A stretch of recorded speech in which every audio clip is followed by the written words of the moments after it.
متوفہ 538 تھی، کہا کہ میں اللہ کے نام کے بعد پیغمبر اسلام اور علی کا ذکر بار بار اس لیے کرتا ہوں کہ جس طرح سے اصحاب کہف کا کتا کتمیر وہ ان کے ساتھ رہنے کی وجہ سے نجات پا گیا، تو میں محمد و علی سے محبت کر کے کس طرح سے ناکام و نامراد رہ سکتا ہوں؟ یہ غیر معمولی شخصیت ہے، یہ عظیم الشان مفسر۔ پھر تفسیر کی دنیا میں آئی صاحب تفسیر کبیر امام فخر الدین رازی، جن کی وفات 606 تھی، کہا کہ یہ سورہ واقعہ آل عمران کی آیت نمبر 61 ہے، اس کی روشنی میں علی ابن ابی طالب نفس نبی اور جتنے کمالات اللہ نے پیغمبر اسلام کو عطا کی اتنے کمالات اللہ نے علی کو بھی عطا کی۔ اور اگر ایک کمال کی نسبت بھی آپ کہیں کہ اللہ نے نبی کو دیا لیکن علی کو نہیں دیا تو اس آیت قرآن کی نفی ہو جائے گی، انفسنا کی نفی ہو جائے گی، چونکہ قرآن مجید کی اس آیت کے تناظر میں علی ابن ابی طالب نفس نبی۔ امام غزالی جن کی وفات 505 ہجری میں ہوئی، چھوٹی شخصیت نہیں، کتنے بڑے عارف ہیں، فیلسوف ہیں، جامع شناس ہیں، سوشیالوجی علم الاجتماع کے بہت بڑے دانشور مانے جاتے ہیں اور مختلف علوم میں ان کی شخصیت مسلم ہے۔ انہوں نے اپنی کتاب سات الصعود میں یہ جملہ لکھا کہ کائنات میں علی ابن ابی طالب وہ شخصیت ہے جن کا علم لامتناہی۔ یہ چھوٹی بات ہے کہ اتنی بڑی شخصیت امام غزالی جو خود ایک مسلمہ شخصیت ہے وہ آگے یہ کہے کہ علی ابن ابی طالب کا علم لامحدود لامتناہی، یہ چھوٹی بات ہے۔ اور آپ خود دیکھیں قرآن مجید کی آیت سورہ واقعہ رام 13واں سورہ 13ویں پارے آخر میں جو 43 نمبر آتا ہے، وَيَقُولُ الَّذِينَ كَفَرُوا لَسْتَ مُرْسَلًا، مولا متقیان سے پوچھا گیا کہ آپ کو اپنی کون سی فضیلت سب سے زیادہ عزیز ہے؟ کتنے فضائل؟ صرف ابن عباس یہ بیان کرتے ہیں کہ میں نے پیغمبر اسلام کی زبان سے مولا متقیان سے متعلق 23,000 احادیث سنی جن میں پیغمبر نے علی کی فضیلت بیان کی۔ باقی صاحب نے کہا پر سنا یہاں تک کہ پیغمبر کی اسلام کی زبان سے سب سے زیادہ جس ہستی سے متعلق گفتگو ہوئی وہ علی ابن ابی طالب۔ میں نے یہاں تک پڑھا کہ پیغمبر گرامی اسلام جب نماز شب کے لیے جاگتے تھے، نماز تہجد کو پڑھنے کے نماز تہجد ادا کرنے کے جب پیغمبر اٹھتے تھے تو یہ ام سلمہ روایت کرتے ہیں کہ پیغمبر اسلام سحر میں جاگنے کے بعد سب سے پہلا کام جو انجام دیتے تھے، جاگ کر نماز شب پڑھنے سے پہلے، تہجد پڑھنے سے پہلے علی ابن ابی طالب کے چہرے کی زیارت کرتے تھے۔ اور رات سونے سے پہلے جو پیغمبر اسلام سب سے آخری کام انجام دیتے تھے، جا کر علی ابن ابی طالب کے چہرے کی زیارت کرتے تھے۔ یہ علی ابن ابی طالب جن سے متعلق پیغمبر فرمانے کہ علی کا چہرہ دیکھنا عبادت ہے، خود اپنے دن کا آغاز بھی علی کی زیارت۔ اسلام محبوب محبت کا راز ہے۔ اگر میں علماء کی فہرست بیان کرنا شروع کروں، خیر معمولی شخصیات ہیں، کس طرح سے اعتراف کی۔ یہ جملے عام آپ نے سنے ہوں، امام احمد ابن حنبل میں ذکر اس لیے کر رہا ہوں کہ دنیا حدیث میں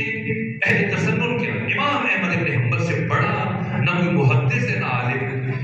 امام ابو حنیفہ کی کوئی حیثیت نہیں ہے امام احمد ابن حنبل کے، امام شافعی، امام مالک تینوں کو ملائے اشر بھی نہیں۔ احمد ابن حنبل 2.5 لاکھ احادیث کے حافظ اور پھر اس کے علاوہ 1 لاکھ جھوٹی احادیث کو بھی یاد کر رکھا، اتنا حافظہ تھا۔ اتنی احادیث لکھی ہے کہ آپ کی انگلیاں گل گئی۔ 241 میں ان کی وفات ہوئی اور 290 میں ان کے بیٹے کی وفات ہوئی عبداللہ۔ ایک دن باپ بیٹا ایسے بیٹھے ہوئے بات ہو گئی، کہا کہ ما تقول فی تفسیر صحابہ، بابا جان آپ کا تفسیر صحابہ سے متعلق کیا نظریہ ہے؟ کس صحابی کو افضل مانتے ہیں؟ کہا کہ عبداللہ بن عثمان بن عامر، ابو بکر، کہا اس کے بعد کہا عمر بن خطاب، کہا پھر عثمان بن عفان کو، کہا پھر سعد بن ابی وقاص کو، کہا پھر طلحہ، پھر زبیر، پھر عبد الرحمن بن عوف مکی، 7 نام لیے۔ ثم سکت، پھر بیٹا بھی خاموش ہو گیا، باپ بھی خاموش ہو گیا، اب بیٹا برابر عبداللہ۔ امام احمد ابن حنبل کا چہرہ دیکھ رہا اور برابر بیٹے کی باتیں دیکھ رہا تھا۔ باپ نے پوچھا کہ کیا بات ہے؟ کہا میں نے آپ سے پوچھا کہ آپ کا تفسیر صحابہ سے متعلق کیا نظریہ ہے؟ آپ نے اتنے نام گنوا دیے، علی کا نام نہیں لیا۔ کہ بیٹا اپنا سوال درست کرو۔ تم نے مجھ سے اصحاب سے متعلق پوچھا ہے، علی من اہل البیت لا یقاس بہم احد، علی کا تعلق اہل بیت رسول سے جن کے ساتھ کسی کا قیاس ممکن نہیں۔ یہ کوئی اور نہیں کہہ رہا ہے، اہل سنت کے امام احمد بن حنبل کہہ رہے ہیں، اور بڑی بڑی شخصیات اور غیر مسلم دانشوروں نے، مستشرقین نے کیا کہا، جورج جرداح نے کیا کہا، خلیل جبران نے کیا کہا، شبلی شمائل نے کیا کہا، اس طرح سے اور ابو علی سینا نے جو جملے بولے متقیان سے متعلق کہے حضرت کے تعارف میں عجیب کلمات تھے جو ان کے شاگرد شہریار نے کہے۔ ابو علی سینا جن کی وفات 1000 سال پہلے ہوئی، اور جب شہریار نے کہا کہ میں آپ کی زبان سے بولے متقیان کی وفات نہیں کہ میں وہ جملے آپ کے سامنے بیان کروں، جورج جرداح کی وہ تاریخی کرے گا، شبلی شمائل، خلیل جبران، اتنی بڑی شخصیت ہے وہ، اور جناب عیسیٰ سے متعلق نہیں کہا، غیر مسلم ہے، عیسائی ہے، اس کے باوجود کیا لکھا، کہا ایک کائنات کیا ہو جاتا ہے کہ ایک مرتبہ پھر تم اپنی تمام تر قوتوں کو اکٹھے کر کے اس دنیا کے انسانوں کو علی جیسا امام عطا کر دیں۔ علی کون ہے؟ اور اس لامحدود محبت کا فلسفہ کیا ہے اور علی کی ابدیت کا راز کیا ہے؟ میں شرمندہ ہوں، وقت بہت گزر گیا، میں چاہوں گا، طبیعت بھی ناساز تھی اور گلے کی بھی ایسی کیفیت کہ میں شاید مشکل سے اپنی بات کو آگے بڑھا رہا ہوں، لیکن اب وقت جو کہ مغرب کی سائڈ ڈھال رہے ہیں نتیجے کی طرف بڑھ رہے ہیں، اسی گفتگو کے تسلسل کہ علی کون ہے، اس دوستی کی وجہ کیا ہے، اس دشمنی کا راز کیا ہے، اور جو آپ سے متعلق اتنا کچھ، یعنی کیوں خدا تک پہنچنے کے لیے واحد راستہ علی ابن ابی طالب، افضل کی بات نہیں، علی ترجیحی محور نہیں، انحصاری محور۔ اسے پیغمبر نے بھی سمجھایا، بولے متقیان نے بھی خطبہ شکی میں فرمایا کہ اما واللہ لقد تکمس ابن ابی قحافہ وانه لیعلم انا محلی منها محل القطب من الرحم ينحدر عن السیل ولا یرقى الیہ، کہ اللہ کی قسم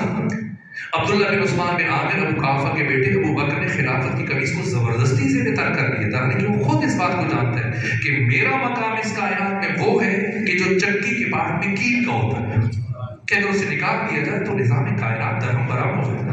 ہے، کہ الحدر والنسل ولا یرقى الیہ، کسی کی معرفت کا پرندہ مجھ تک پرواز نہیں کر سکتا۔ فرماتے ہیں جہاں پر انسان کی عقل کی انتہا ہوتی ہے وہاں سے ہمارے فضائل شروع ہوتے ہیں۔ لا یرقى الیہ ینحدر والنسل، تمام تر فضائل کا سرچشمہ اللہ نے میری ساتھ کو قرار دیا۔ یہ امیر المومنین کیا راز ہے؟ بس اب میں 2 سے 3 جملے اسی نسبت سے کہ اس لامحدود محبت کا راز ہے، آپ کی ابدیت کا راز ہے، آپ کی انحصار کا راز ہے، یعنی پیغمبر نے اس انحصار کو عجیب انداز سے بیان کیا۔ اپنی چھڑی تھی اور جنگ سے پلٹ رہے تھے اور زمین پر بیٹھ کے اور صحابہ دائیں بائیں سے کھڑے بڑے دائرے کی شکل اور آپ لکیریں کھینچ رہے، یہ بھی سمجھانے کا ایک انداز ہے۔ ظاہر سامنے پی ایچ ڈی ڈاکٹر نہیں بیٹھے ہوئے تھے کسی یونیورسٹی کے حوزے کے فارغ التحصیل، ایک شخص نے 60 سال کی عمر میں اسلام قبول کیا، 50 سال کی عمر میں اسلام قبول کیا، اس کے دماغ میں بات منتقل کرنا پیغمبر اس کی مثالوں کا سہارا نہیں، تو بات کو پہنچانے کے لیے تاکہ ذہن نشین ہو جائے، بجائے کچھ کہنے کے چھڑی سے زمین پر لکیریں کھینچ رہے، کوئی ٹیڑھی لکیر کھینچ رہے، کوئی ترچھی، کوئی منحنی، کچ مچ، اور مسلسل 20 لکیریں کھینچی، اور صحابہ کرام سراپا سوال بنے کہ پیغمبر کیا کریں، یہاں تک کہ ساری لکیریں کھینچنے کے بعد ان کے بیچ ایک سیدھی لکیر کھینچی، پھر صحابہ کی طرف دیکھا اور فرمایا میرے صحابہ یاد رکھنا ایسا نہیں ہے کہ خدا تک پہنچنے کے کئی راستے ہیں اور ان کئی راستوں میں سے ایک راستہ علی ابن ابی طالب ہے، نہ ایسا نہیں ہے، بلکہ خدا تک پہنچنے کا صرف ایک راستہ ہے، اس راستے کا نام علی ابن ابی طالب ہے۔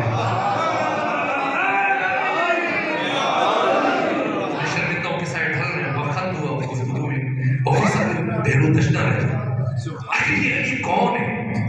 راز اور رمز اس لامحدود محبت کا، علی کے چہرے کو دیکھنا عبادت، وہ میں یہ عرض کرنا چاہ رہا تھا، علی کا ذکر کیوں عبادت قرار دیا گیا؟ اس لیے کہ علی کی زندگی کے آغاز سے لے کر انجام تک ان 63 سالوں میں آپ کہتے ہیں، مثلا علماء کے لیے بھی کہتے ہیں یہ آیت اللہ العظمیٰ، یہ مجازن ہے، یہ جو آپ فقہاء کو مجتہدین کو کہتے ہیں آیت اللہ العظمیٰ، یہ مجازن، جیسے آپ مثلا محمد علی جناح کے لیے کہتے ہیں قائد اعظم صرف رسول اللہ ہے، سب سے بڑے قائد رسول اللہ ہے، تو پھر جو آپ نے محمد علی جناح کو کہا تو یہ غلط بات ہے؟ نہیں، غلط بات نہیں، ہم مجازن کہہ رہے ہیں کہ بر صغیر پاک و ہند میں ہم لوگوں کے بیچ میں نسبی اعتبار سے یہ بڑے قائد ہیں، لیکن علی اطلاق جب قائد اعظم کا لفظ استعمال ہو تو مراد پیغمبر اسلام۔ اسی طرح سے جب ہم اپنی نسبت سے